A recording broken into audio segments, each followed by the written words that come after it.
ఈ రోజు అనగా జూన్ 12, 2025 మధ్యాహ్నం 1:38 అహ్మదాబాద్లో సర్దార్ వల్లభాయ్ పటేల్ ఇంటర్నేషనల్ ఎయిర్పోర్ట్ నుంచి లండన్ గ్యాట్విడ్కి బయలుదేరిన ఎయిర్ ఇండియా విమానం బోయింగ్ 7878 టేకాఫ్ అయిన కొద్ది నిమిషాలకే మెఘానీ నగర్ అనే రెసిడెన్షియల్ ఏరియాలో కూలిపోయింది.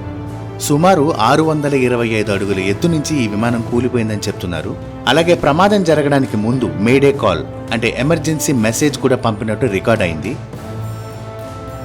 230 మంది ప్రయాణికులతో వెళ్తున్న ఈ విమానంలో 169 మంది భారతీయులున్నారు, 53 మంది బ్రిటిష్, 7 పోర్చుగీస్, ఇంకా ఒక కెనడియన్ కూడా ఉన్నారు.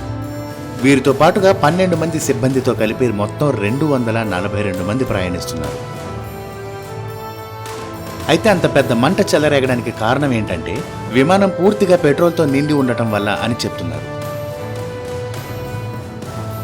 ప్రాణ నష్టం గురించి అయితే ఇప్పటివరకు ఎటువంటి అధికారిక ప్రకటనలు రాలేదు. రక్షణ బృందాలు సహాయక చర్యలైతే కొనసాగిస్తున్నాయి. అయితే విమానం కూలిన చోట మెడికల్ స్టూడెంట్స్ ఉండే హాస్టల్ ఉంది అనే సమాచారం వినిపిస్తోంది.